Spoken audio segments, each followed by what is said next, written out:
The Pot of Caviare by Arthur Conan Doyle. It was the 4th day of the siege.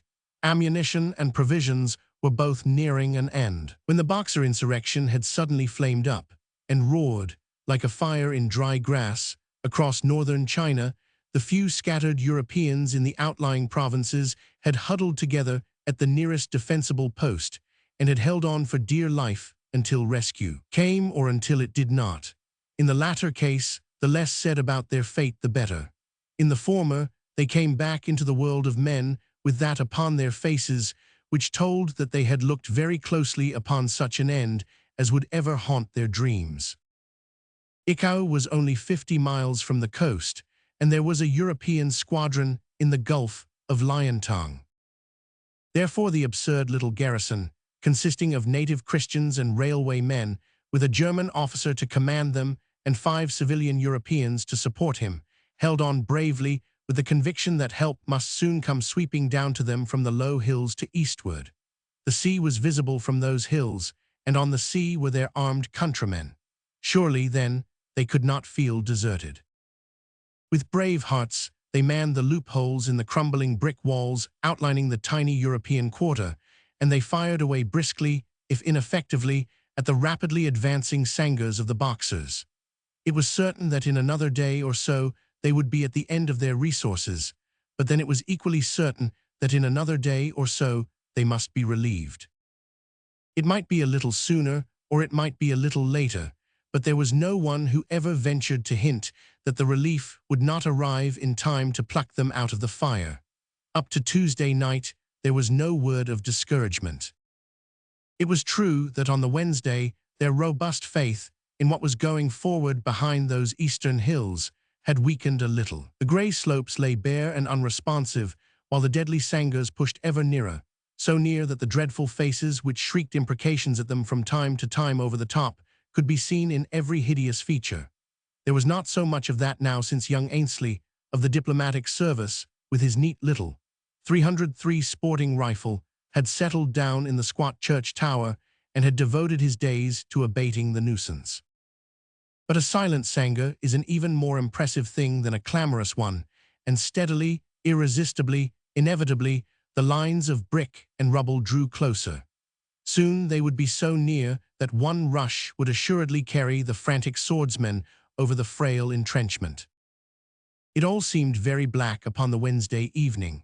Colonel Dressler, the German ex-infantry soldier, went about with an imperturbable face, but a heart of lead. Ralston, of the railway, was up half the night writing farewell letters. Professor Mercer, the old entomologist, was even more silent and grimly thoughtful than ever. Ainsley had lost some of his flippancy. On the whole, the ladies, Miss Sinclair, the nurse of the Scotch mission, Mrs. Patterson, and her pretty daughter Jessie, were the most composed of the party. Father Pierre of the French mission was also unaffected, as was natural to one who regarded martyrdom as a glorious crown. The Boxers yelling for his blood beyond the walls disturbed him less than his forced association with the sturdy Scotch Presbyterian presence of Mr. Patterson, with whom for 10 years he had wrangled over the souls of the natives. They passed each other now in the corridors as dog passes cat, and each kept a watchful eye upon the other, lest even in the trenches he might filch some sheep from the rival fold, whispering heresy in his ear. But the Wednesday night passed without a crisis, and on the Thursday all was bright once more. It was Ainsley up in the clock tower who had first heard the distant thud of a gun. Then Dressler heard it, and within half an hour it was audible to all, that strong iron voice, calling to them from afar and bidding them to be of good cheer, since help was coming. It was clear that the landing party from the squadron was well on its way. It would not arrive an hour too soon. The cartridges were nearly finished. Their half-rations of food would soon dwindle to an even more pitiful supply. But what need to worry about that now that relief was assured? There would be no attack that day, as most of the Boxers could be seen streaming off in the direction of the distant firing, and the long lines of sangers were silent and deserted. They were all able, therefore, to assemble at the lunch table, a merry, talkative party, full of that joy of living which sparkles most brightly under the imminent shadow of death. "The pot of caviare," cried Ainsley. "Come, Professor, out with the pot of caviare." "Pot Stossend, yes," grunted old Dressler, It is certainly time that we had that famous pot." The ladies joined in, and from all parts of the long, ill-furnished table there came the demand for caviar. It was a strange time to ask for such a delicacy, but the reason is soon told. Professor Mercer, the old Californian entomologist, had received a jar of caviar in a hamper of goods from San Francisco, arriving a day or two before the outbreak. In the general pooling and distribution of provisions, this one dainty and 3 bottles of Lacrima Christi from the same hamper had been accepted and set aside. By common consent, they were to be reserved for the final joyous meal when the end of their peril should be in sight. Even as they sat, the thud-thud of the relieving guns came to their ears, more luxurious music to their lunch than the most sybaritic restaurant of London could have supplied. Before evening, the relief would certainly be there. Why then should their stale bread not be glorified by the treasured caviar? But the professor shook his gnarled old head and smiled his inscrutable smile. "Better wait," said he. "Wait, why wait?" cried the company. "They have still far to come," he answered. "They will be here for supper at the latest," said Ralston of the railway, a keen, bird-like man with bright eyes and long, projecting nose. "They cannot be more than 10 miles from us now. If they only did 2 miles an hour, it would make them do at 7. "There is a battle on the way," remarked the colonel. "You will grant 2 hours or 3 hours for the battle." "Not half an hour," cried Ainsley. "They will walk through them as if they were not there. What can these rascals with their matchlocks and swords do against modern weapons?" "It depends on who leads the column of relief," said Dressler, "if they are fortunate enough to have a German officer." "An Englishman for my money," cried Ralston. "The French Commodore is said to be an excellent strategist," remarked Father Pierre. "I don't see that it matters a toss," cried the exuberant Ainsley. "Mr. Mauser and Mr. Maxim are the 2 men who will see us through, and with them on our side, no leader can go wrong. I tell you they will just brush them aside and walk through them. So now, Professor, come on with that pot of caviar." But the old scientist was unconvinced. "We shall reserve it for supper," said he. "After all," said Mr. Patterson, in his slow, precise Scottish intonation, "it will be a courtesy to our guests, the officers of the relief, if we have some palatable food to lay before them. I'm in agreement with the professor that we reserve the caviar for supper." The argument appealed to their sense of hospitality. There was something pleasantly chivalrous, too, in the idea of keeping their one little delicacy to give a savor to the meal of their preservers. There was no more talk of the caviar. "By the way, Professor," said Mr. Patterson, "I've only heard today that this is the 2nd time that you have been besieged in this way. I'm sure we should all be very interested to hear some details of your previous experience." The old man's face set very grimly. "I was in Sungtong, in South China, in '89, said he. "It's a very extraordinary coincidence that you should twice have been in such a perilous situation," said the missionary. "Tell us how you were relieved at Sungtong." The shadow deepened upon the weary face. "We were not relieved," said he. "What, the place fell?" "Yes, it fell." "And you came through alive?" "I am a doctor as well as an entomologist. They had many wounded, they spared me." "And the rest?" Says," cried the little French priest, raising his hand in protest. He had been 20 years in China. The professor had said nothing, but there was something, some lurking horror, in his dull, gray eyes which had turned the ladies pale. "I am sorry," said the missionary. "I can see that it is a painful subject. I should not have asked." "No," the professor answered slowly. "It is wiser not to ask. It is better not to speak about such things at all. But surely those guns are very much nearer." There could be no doubt of it. After a silence, the thud-thud had recommenced, with a lively ripple of rifle fire playing all round that deep bass master note. It must be just at the farther side of the nearest hill. They pushed back their chairs and ran out to the ramparts. The silent-footed native servants came in and cleared the scanty remains from the table. But after they had left, the old professor sat on there, his massive, grey-crowned head leaning upon his hands and the same pensive look of horror in his eyes. Some ghosts may be laid for years, but when they do rise, it is not so easy to drive them back to their slumbers. The guns had ceased outside, but he had not observed it, lost as he was in the one supreme and terrible memory of his life. His thoughts were interrupted at last by the entrance of the commandant. There was a complacent smile upon his broad German face. "The Kaiser will be pleased," said he, rubbing his hands. "Yes, certainly it should mean a decoration." Defense of Ichau against the Boxers by Colonel Dressler, late Major of the 114th Hanoverian Infantry. Splendid resistance of small garrison against overwhelming odds. It will certainly appear in the Berlin papers. "Then you think we are saved," said the old man, with neither emotion nor exultation in his voice. The colonel smiled. "Why, Professor," said he, "I have seen you more excited on the morning when you brought back Lepidus mercerensis in your collecting box." "The fly was safe in my collecting box first," the entomologist answered. "I have seen so many strange turns of fate in my long life that I do not grieve nor do I rejoice until I know that I have cause. But tell me the news." "Well," said the colonel, lighting his long pipe and stretching his gaitered legs in the bamboo chair, "I'll stake my military reputation that all is well. They are advancing swiftly, the firing has died down to show that resistance is at an end, and within an hour we'll see them over the brow. Ainsley is to fire his gun 3 times from the church tower as a signal, and then we shall make a little sally on our own account." "And you are waiting for this signal?" "Yes, we are waiting for Ainsley's shots. I thought I would spend the time with you, for I had something to ask you." "What was it?" "Well, you remember your talk about the other siege, the siege of Sung Tong. It interests me very much from a professional point of view.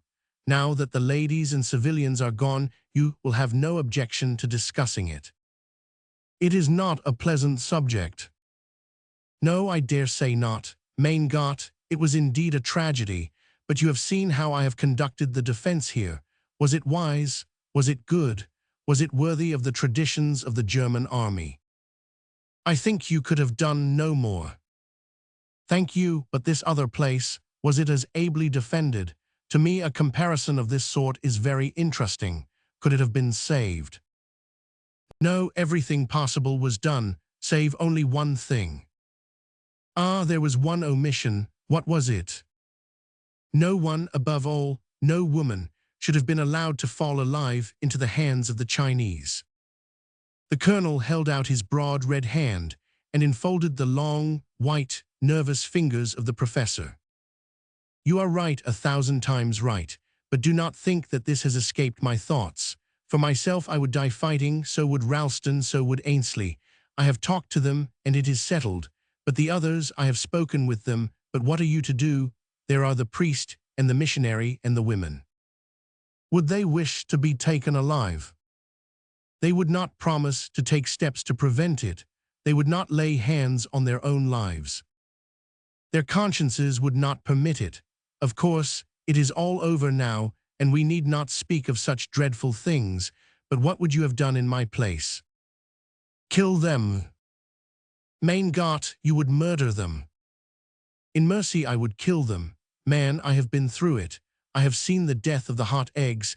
I have seen the death of the boiling kettle. I have seen the women, my God. I wonder that I have ever slept sound again. His usually impassive face was working and quivering with the agony of the remembrance. I was strapped to a stake with thorns in my eyelids to keep them open, and my grief at their torture was a less thing than my self-reproach, when I thought that I could with one tube of tasteless tablets have snatched them at the last instant from the hands of their tormentors. Murder, I am ready to stand at the divine bar and answer for 1,000 murders such as that. Sin, why, it is such an act as might well cleanse the stain of real sin from the soul. But if, knowing what I do, I should have failed this second time to do it, then, by heaven, There is no hell deep enough or hot enough to receive my guilty, craven spirit." The colonel rose, and again his hand clasped that of the professor. "You speak sense," said he. "You are a brave, strong man who know your own mind. Yes, by the Lord, you would have been my great help had things gone the other way. I have often thought and wondered in the dark, early hours of the morning, but I did not know how to do it. But we should have heard Ainsley's shots before now. I will go and see." Again the old scientist sat alone with his thoughts. Finally, as neither the guns of the relieving force nor yet the signal of their approach sounded upon his ears, he rose and was about to go himself upon the ramparts to make inquiry when the door flew open, and Colonel Dressler staggered into the room. His face was of a ghastly yellow-white, and his chest heaved like that of a man exhausted with running. There was brandy on the side table, and he gulped down a glassful. Then he dropped heavily into a chair. "Well," said the professor coldly, "they are not coming." "No, they cannot come." There was silence for a minute or more, the two men staring blankly at each other. "Do they all know?" "No one knows but me." "How did you learn?" "I was at the wall near the postern gate, the little wooden gate that opens on the rose garden. I saw something crawling among the bushes. There was a knocking at the door. I opened it. It was a Christian Tartar, badly cut about with swords. He had come from the battle. Commodore Wyndham, the Englishman, had sent him. The relieving force had been checked. They had shot away most of their ammunition. They had entrenched themselves and sent back to the ships for more. 3 days must pass before they could come. That was all. Mein Gott, it was enough." The professor bent his shaggy grey brows. "Where is the man?" he asked. "He is dead. He died of loss of blood. His body lies at the postern gate." "And no one saw him?" "Not to speak to." "Oh, they did see him then." "Ainsley must have seen him from the church tower. He must know that I have had tidings. He will want to know what they are. If I tell him, they must all know." "How long can we hold out?" "An hour or 2 at the most." "Is that absolutely certain?" "I pledge my credit as a soldier upon it." "Then we must fall." "Yes, we must fall." "There is no hope for us." "None." The door flew open, and young Ainsley rushed in. Behind him crowded Ralston, Patterson, and a crowd of white men and of native Christians. "You've had news, Colonel." Professor Mercer pushed to the front. "Colonel Dressler has just been telling me. It is all right. They have halted, but will be here in the early morning. There is no longer any danger." A cheer broke from the group in the doorway. Everyone was laughing and shaking hands. "But suppose they rush us before tomorrow morning," cried Ralston in a petulant voice. "What infernal fools these fellows are not to push on. Lazy devils, they should be court-martialed, every man of them." "It's all safe," said Ainsley. "These fellows have had a bad knock. We can see their wounded being carried by the 100 over the hill. They must have lost heavily. They won't attack before morning." "No, no," said the colonel. "It is certain that they won't attack before morning. None the less, get back to your posts. We must give no point away." He left the room with the rest, but as he did so he looked back, and his eyes for an instant met those of the old professor. "I leave it in your hands," was the message which he flashed. A stern set smile was his answer. The afternoon wore away without the Boxers making their last attack. To Colonel Dressler, it was clear that the unwanted stillness meant only that they were reassembling their forces from their fight with the relief column, and were gathering themselves for the inevitable and final rush. To all the others, it appeared that the siege was indeed over, and that the assailants had been crippled by the losses which they had already sustained. It was a joyous and noisy party, therefore, which met at the supper table, when the 3 bottles of Lacryma Christi were uncorked, and the famous port of caviar was finally opened. It was a large jar, and though each had a tablespoonful of the delicacy, it was by no means exhausted. Ralston, who was an epicure, had a double allowance. He pecked away at it like a hungry bird. Ainsley, too, had a second helping. The professor took a large spoonful himself, and Colonel Dressler, watching him narrowly, did the same. The ladies ate freely, save only pretty Miss Patterson, who disliked the salty, pungent taste. In spite of the hospitable entreaties of the professor, her portion lay hardly touched at the side of her plate. "You don't like my little delicacy. It is a disappointment to me when I had kept it for your pleasure," said the old man. "I beg that you will eat the caviar. I have never tasted it before. No doubt I should like it in time." "Well, you must make a beginning. Why not start to educate your taste now? Do, please." Pretty Jessie Patterson's bright face shone with her sunny, boyish smile. "Why, how earnest you are," she laughed. "I had no idea you were so polite, Professor Mercer. Even if I do not eat it, I am just as grateful." "You are foolish not to eat it," said the professor, with such intensity that the smile died from her face and her eyes reflected the earnestness of his own. "I tell you it is foolish not to eat caviar tonight." "But why?" she asked. "Because you have it on your plate, because it is sinful to waste it." There," said stout Mrs. Patterson, leaning across. "Don't trouble her any more. I can see that she does not like it, but it shall not be wasted."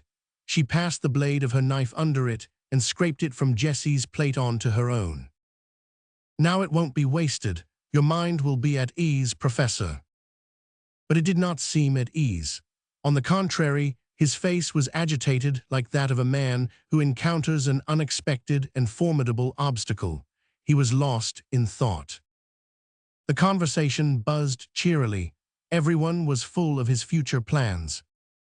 No, there is no holiday for me," said Father Pierre. "We priests don't get holidays. Now that the mission and school are formed, I am to leave it to Father Amiel and to push westwards to found another." "You are leaving," said Mr. Patterson. "You don't mean that you are going away from Icao?" Father Pierre shook his venerable head in waggish reproof. "You must not look so pleased, Mr. Patterson." Well, our views are very different," said the Presbyterian, "but there is no personal feeling towards you, Father Pierre. At the same time, how any reasonable educated man at this time of the world's history can teach these poor benighted heathen that?" A general buzz of remonstrance silenced the theology. "What will you do yourself, Mr. Patterson?" asked someone. "Well, I'll take 3 months in Edinburgh to attend the annual meeting. You'll be glad to do some shopping in Prince's Street, I'm thinking, Mary. And you, Jessie, you'll see some folk your own age. Then we can come back in the fall when your nerves have had a rest." "Indeed, we shall all need it," said Miss Sinclair, the mission nurse. "You know, this long strain takes me in the strangest way. At the present moment, I can hear such a buzzing in my ears." "Well, that's funny, for it's just the same with me," cried Ainsley. "An absurd up-and-down buzzing, as if a drunken bluebottle were trying experiments on his register. As you say, it must be due to nervous strain. For my part, I am going back to Peking, and I hope I may get some promotion over this affair. I can get good polo here, and that's as fine a change of thought as I know. How about you, Ralston?" "Oh, I don't know. I've hardly had time to think. I want to have a real good sunny, bright holiday and forget it all. It was funny to see all the letters in my room. It looked so black on Wednesday night that I had settled up my affairs and written to all my friends. I don't quite know how they were to be delivered, but I trusted to luck. I think I will keep those papers as a souvenir. They will always remind me of how close a shave we have had." "Yes, I would keep them," said Dressler. His voice was so deep and solemn that every eye was turned upon him. "What is it, Colonel? You seem in the blues tonight." It was Ainsley who spoke. No, I am very contented." "Well, so you should be when you see success in sight. I am sure we are all indebted to you for your science and skill. I don't think we could have held the place without you. Ladies and gentlemen, I ask you to drink the health of Colonel Dressler of the Imperial German Army. Soll leben Hoch." They all stood up and raised their glasses to the soldier with smiles and bows. His pale face flushed with professional pride. "I have always kept my books with me. I have forgotten nothing," said he. "I do not think that more could be done. If things had gone wrong with us and the place had fallen, you would, I am sure, have freed me from any blame or responsibility." He looked wistfully round him. "I'm voicing the sentiments of this company, Colonel Dressler," said the Scotch minister, "when I say, but Lord save us, what's amiss with Mr. Ralston?" He had dropped his face upon his folded arms and was placidly sleeping. "Don't mind him," said the professor hurriedly. "We are all in the stage of reaction now. I have no doubt that we are all liable to collapse.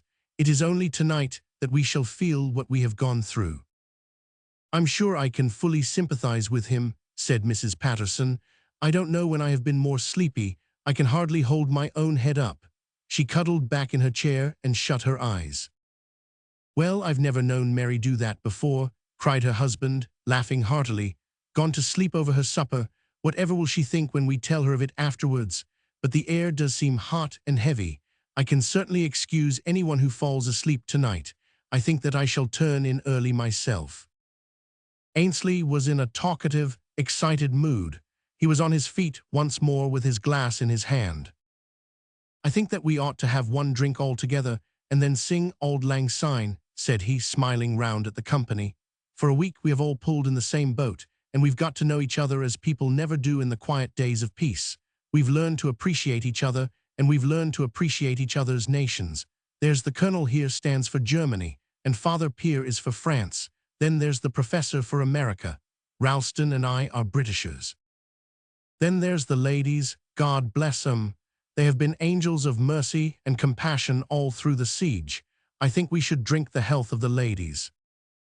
Wonderful thing, the quiet courage, the patience, the what shall I say, the fortitude, the by George, look at the colonel. He's gone to sleep, too most infernal sleepy weather."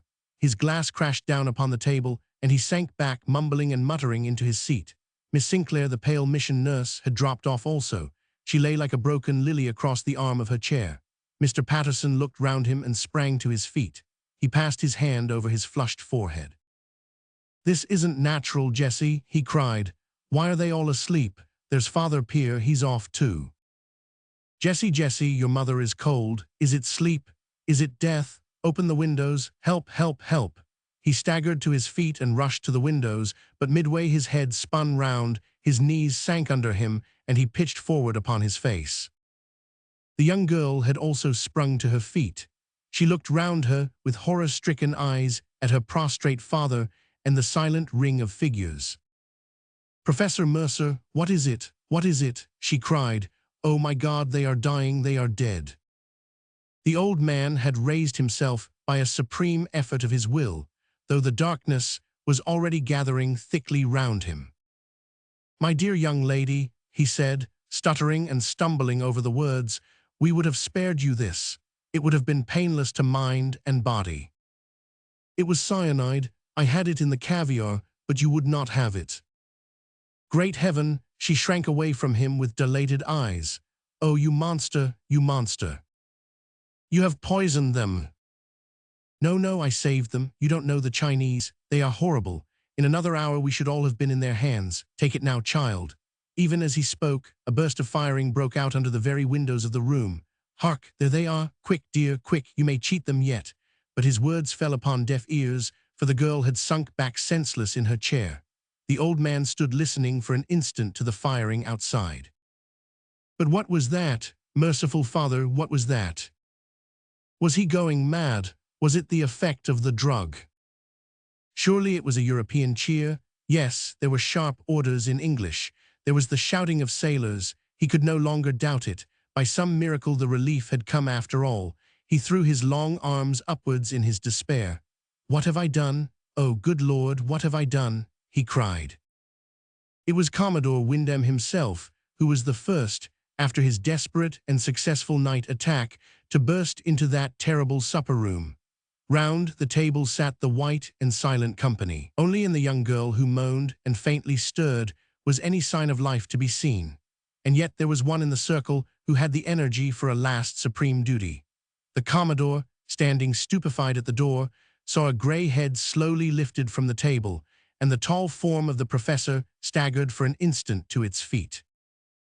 "Take care of the caviar, "For God's sake, don't touch the caviar," he croaked.